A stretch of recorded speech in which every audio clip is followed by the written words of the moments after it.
Hello दोस्तों, कैसे हैं आप सभी। उम्मीद करती हूँ कि आप अच्छे होंगे और मैं भी बहुत अच्छी हूँ। मैं आ गई हूँ एक और नई कहानी के साथ। चलिए शुरू करते हैं आज की कहानी। आज की कहानी का नाम है सपनों की सच्चाई। रीमा एक गरीब लेकिन मेहनती लड़की थी जो अपनी परेशानियों के बावजूद हमेशा उम्मीद रखती थी कि एक दिन सब ठीक हो जाएगा। एक दिन रीमा अपनी पड़ोसी भाभी वैशाली के पास पैसे मांगने गई क्योंकि उसके पास बस में चढ़ने के लिए पैसे नहीं थे। वैशाली ने उसे पैसे दिए और विश्वास दिलाया कि एक दिन उसकी परेशानियां ज़रूर दूर हो जाएंगी। रीमा ने रोते हुए कहा, पति के राज में तो बस में चढ़ने के लिए पैसे नहीं हैं, लेकिन बेटे के राज में एक दिन गाड़ियों में ज़रूर घूमूंगी। वैशाली ने कहा कि तुम्हारी परेशानियां ज़रूर दूर होंगी।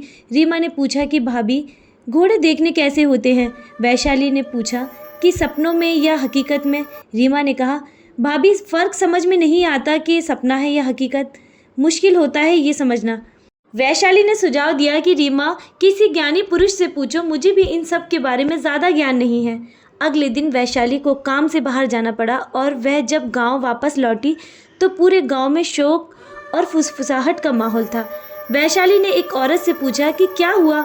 औरत ने बताया कि रीमा की मौत हो गई है। वैशाली चौंकी और पूछा कि रीमा की मौत कैसी हुई, लेकिन औरत ने कहा कि यह एक रहस्य है। वैशाली ने पूछा कि रीमा का शव कहाँ है, तो औरत ने बताया कि पोस्टमार्टम के लिए भेजा गया है और जल्द ही आने वाला है। वैशाली बहुत रोने लगती है, तभी उसका पति वहां आ जाता है। उसका पति कहता है कि वैशाली अंदर चलो, रीमा का शव कभी भी आता ही होगा। वैशाली रोते हुए अपने पति के साथ अंदर चली गई तो उसने खिड़की से देखा कि एक रथ पर सीमा का शव रखा हुआ था और दो विशाल और डरावने घोड़े रथ खींच रहे थे। घोड़े बहुत ही भयानक लग रहे थे। उनकी आंखें चमक रही थी और उनकी आवाज़ भी बहुत भयानक थी। यह दृश्य गांव में डर का माहौल फैलाने वाला था। वैशाली ने पूछा कि यह इतना भयानक दृश्य क्यों है पिताजी। उसके ससुर ने बताया कि ये मायावी घोड़े हैं। जो इन घोड़ों को देख लेता है उन्हें ये अपने साथ ले जाते हैं। वैशाली ने डरते हुए कहा कि अब जब हमने इन्हें देख लिया है तो क्या ये हमें भी ले जाएंगे।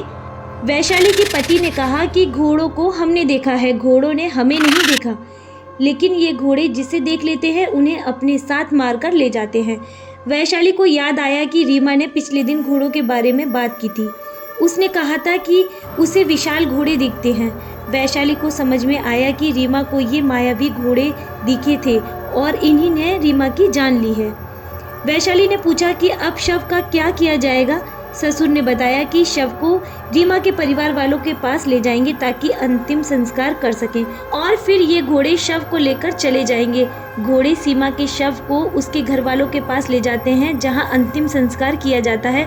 उसके बाद घोड़े शव को जलते हुए उठाकर ले जाते हैं और उनको खा जाते हैं। रीमा की मौत के बाद गाँव में कई अन्य मौतें भी इसी तरह से हुई, लेकिन एक दिन गांव में एक बहादुर लड़का शिव और उसकी दोस्त लीजा आई। शिव और उसकी दोस्त लीजा ने गांव में मायावी घोड़ों के डर को समाप्त करने का संकल्प लिया। शिव एक साहसी और धैर्यवान व्यक्ति था और उसकी दोस्त लीजा एक बुद्धिमान और कुशल लड़की थी। दोनों ने गांववासियों को यकीन दिलाया कि वे इन भयानक घोड़ों का सामना करेंगे और गांव को सुरक्षित करेंगे।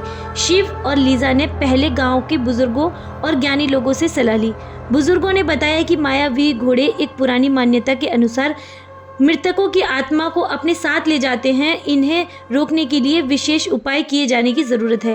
पहले शिव और लीजा ने गांववासियों के साथ मिलकर एक विशेष पूजा आयोजित की।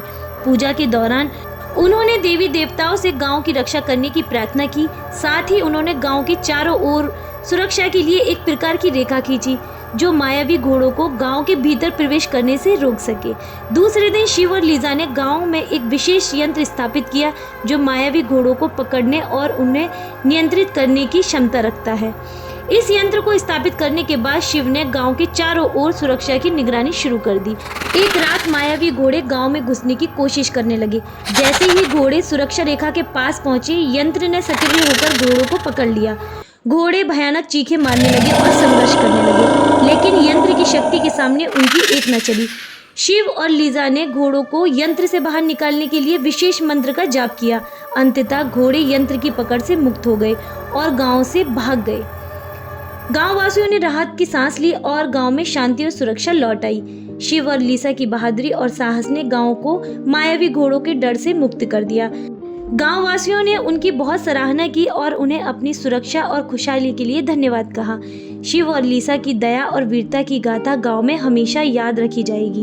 इस तरह कहानी का अंत होता है और घोड़ों का आतंक खत्म होता है। उम्मीद करती हूँ आपको ये कहानी पसंद आई होगी। कहानी को अंत तक सुनने के लिए आप सभी का बहुत बहुत धन्यवाद। ऐसी ही मज़ेदार और हॉरर स्टोरीज के लिए सब्सक्राइब करें हमारा चैनल क्रिएचर ऑफ शैडो।